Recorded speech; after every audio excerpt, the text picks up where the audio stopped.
U.S. presidential historian James Robenalt. James, good to have you with us. Thanks for taking the time. Great to be here. Thanks for having me. I mean, he had such a huge impact on American politics in many ways, could be a very divisive figure as well. Your take on the funeral today and what we're seeing? I think the best thing to say about him is that he has a mixed bag. His reputation really certainly goes back to being vice president and then what really was a disastrous war in Iraq, where we weren't really ready for what was going to happen after we deposed Saddam Hussein. And Cheney was a real neocon and forceful in pushing that war. So that's a problem. But recently, in the last few years, I think he's redeemed himself because he very much stood up to what he thought was the corruption of the former president, Donald Trump, especially with the insurrection in January 6th. And he very much supported his daughter, who led the January 6th committee very courageously. So I think while his history, if that never happened, would have been fairly negative, I think in some ways he really redeemed himself because it really showed that Dick Cheney was interested, as his daughter said today,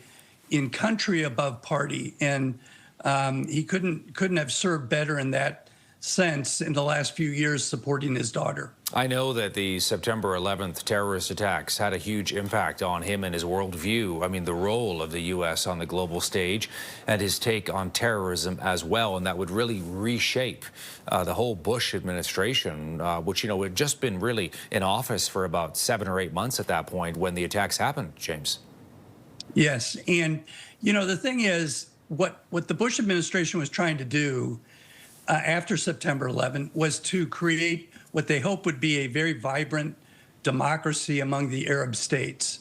You have Israel there that is a democracy, but they wanted to spread democracy elsewhere. And that was a mistake. There wasn't enough planning. The culture wasn't going to support what was going to happen.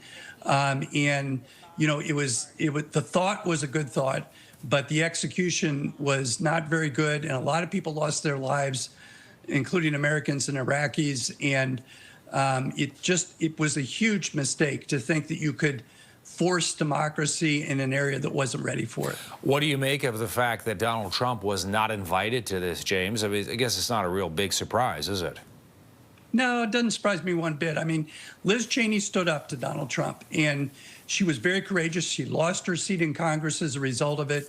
As she said today, it allowed her to spend the last few years of her father's life with him, traveling with him, going to Civil War battlefields, those sorts of things. But they really had a huge problem with Trump and the way he, you know, after January 6th, there was no excuse. And so I think it doesn't surprise me one bit that they would not have invited him or his vice president. It lives up to what they were doing in their last few years. How do you think he'll be remembered, James? I really think he's going to be remembered as someone who was, conservatives love him. Conservatives will always think highly of him. Neocons loved him and will think highly of him. You know, history doesn't judge somebody for at least 50 years, in my opinion. So we're going to have to look at that. But I do think people are going to look back and say when he finally stood up to what he thought was an autocratic and corrupt president, that he clearly showed his stripes as an American, and that he really did show that being an American rises well above any party affiliation. And that, I think, will be much to his credit. So I think in the end, he's going to have a fairly positive review from history. James Robenalt joining us from Sarasota in Florida. He is a U.S. presidential historian talking to me today about the funeral for former Vice President Dick Cheney being held in Washington, remembering Cheney's life and legacy. James, thank you for taking the time.